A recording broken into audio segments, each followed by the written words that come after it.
Well, my name's Rick Lane, and my first day at SCAD was Tuesday, March 13th, 1979. It doesn't seem like that long ago, but it really has. It really is.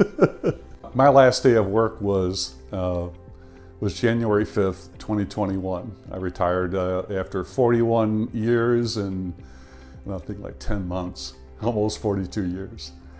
But I started here as an EMT. I was an EMT driver. We had 4 stations. We had Station 1 in St. Charles on North 4th Street at Olive in the back of a transmission place. That was our garage. You know, and the base 2 was at the same location at Frieden's there.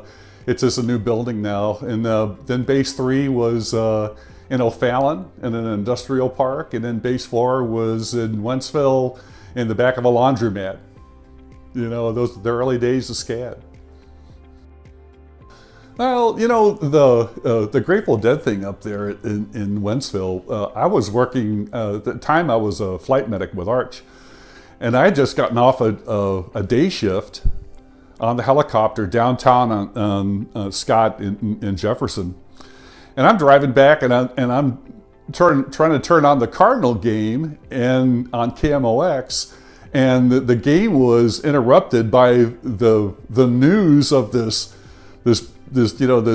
deck collapse and all the injuries out in Wentzville from the Grateful Dead gathering there, you know, at Pine Woods Park. And so I'm driving home and I'm listening to this and I'm like, well, maybe I had to drive out there and see if they need any help, you know? So I did that. I just stayed on 40 and drove all the way out to Wentzville and went to staging. And the staging was at Wilmer and the Outer Road, right where Walmart was at the time. And I think there was an IGA there as well. But anyway, staging was in that parking lot. So I went to staging and ended up hooking up with the Lincoln County ambulance. And ran calls with them until like midnight. You know, the more agencies that were involved in each individual training, the more in depth it was and the more complicated it was and the harder it was to do, and I liked those the most. Active shooter training at the Shop and Save in O'Fallon, that was one of my favorites. That was a great location.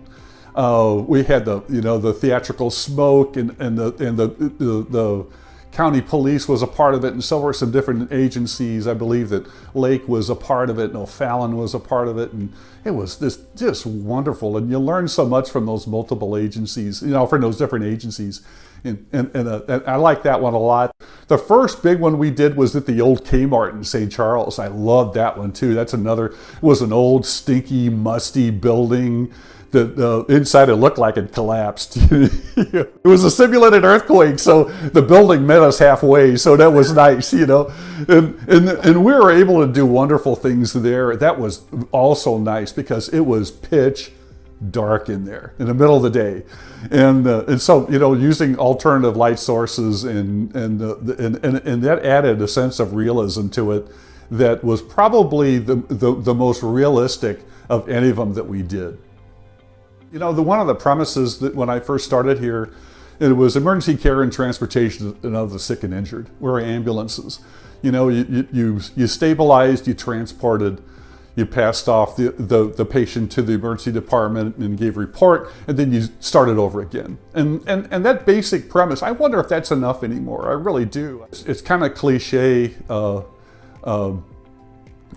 say this, but I still think it's really important. And I think that there's a degree of people out there and on the road today that are patient advocates.